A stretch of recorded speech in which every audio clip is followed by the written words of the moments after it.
In the spirit of thinking outside the box, as I mentioned before, I hate the way Disney is operating. The whole let's make a live action adaptation of something that we've made. To me, it's not really entertaining or creative or in any way, because the cartoon is as good as it is. We have the technology now to adapt something like Lion King to give you actual lions and actual warthogs. And to me, that's not something that we asked for. We really don't need those images in our heads. There's so much backlash going on by the Little Mermaid. They casted a black person as Ariel, who is supposed to be white. And trailer, you can see how Sebastian looks so weird.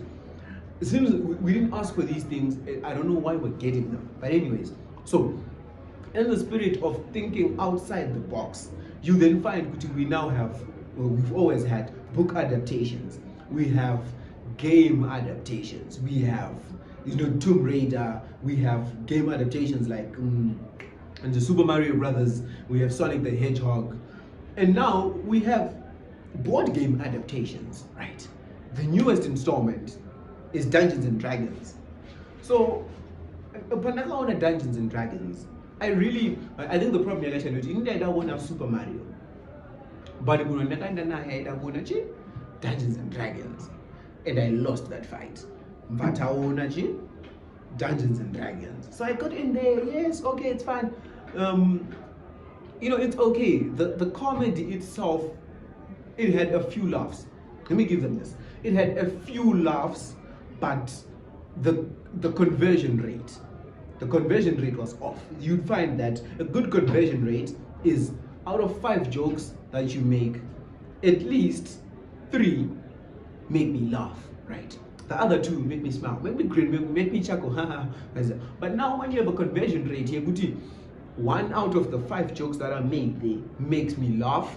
Then the other 2, then 2 make me chuckle, and then the other 2. Joke conversion is everything, right? You can't have 1 joke hit well and we laugh, and then you have 2 make us, just smile, and then the other two, I'm just there thinking, what? This is not really working. So you find that the humorous nature of this movie was there, but it just did not do it. It had jokes. It didn't have Thor Love and Thunder level jokes, but it had jokes, right? It had a good amount of jokes. It just did not have a good amount of good jokes.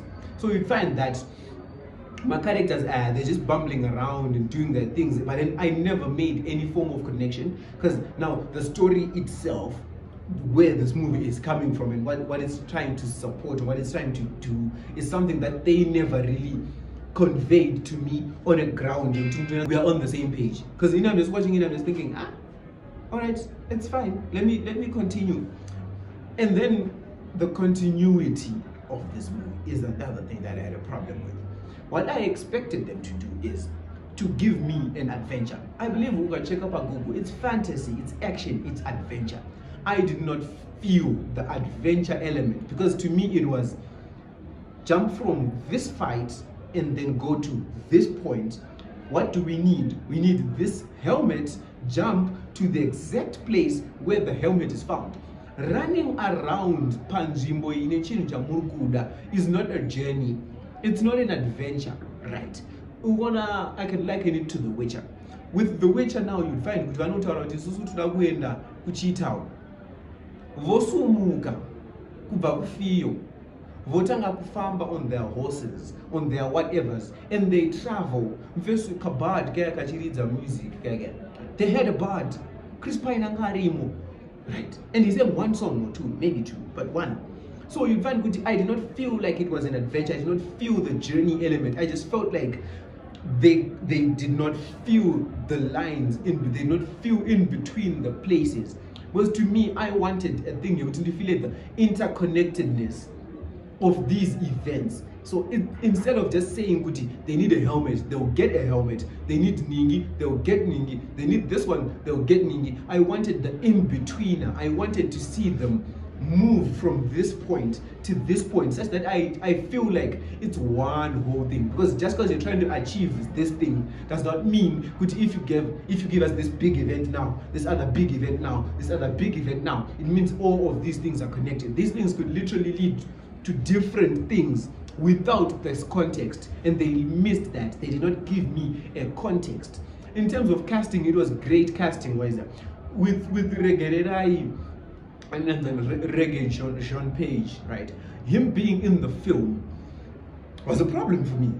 It was more emotional than actual seriousness. From a point of view where I was there with someone who started screaming when he came on screen, which made me angry.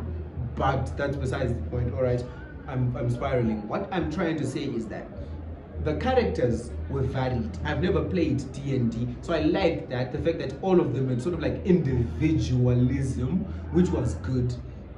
But at the end of the day, I did not feel any connection. I did not feel much chemistry between all of them. There was chemistry between Chris Pine and the lady with Fast and Furious. Outside of that, it wasn't really anything worth noting. It wasn't really anything worth saying, wow, this is an amazing movie, because the story was not compelling enough, the jokes were not funny enough, the story itself, the adventure, let's say, the adventure, the moving, the pace of the film from this spot to this spot to this spot to this spot was just not enough.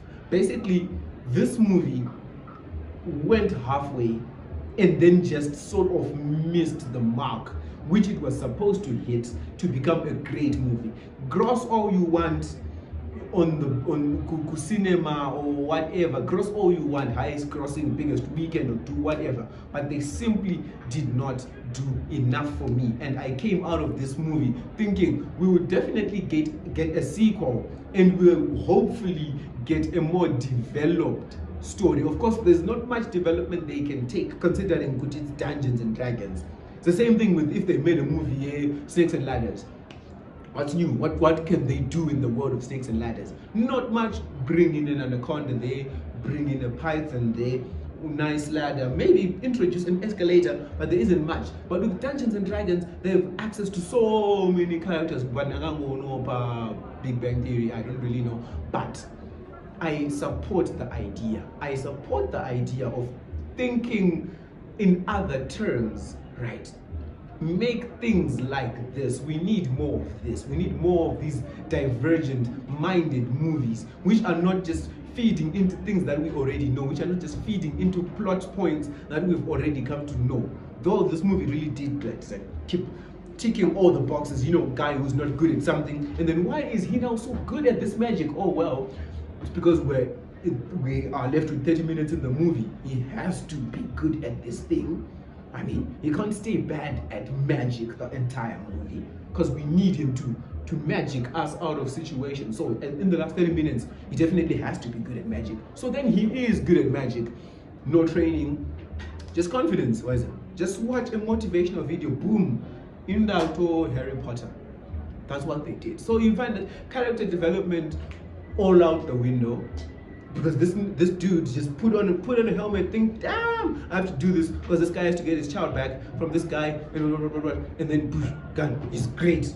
And then I'm just thinking, all right, something is missing from this movie, and that something was the glue to bind the jokes, to bind the scenes and the action in other great. The fight scenes were amazing, thank you very much, they were great, but then they mean nothing if the story does not feel like it has bits and pieces in between my big scenes to give it continuity. So basically, that's what they lacked, and by just fixing that, this movie could have been so much better for me than it actually was.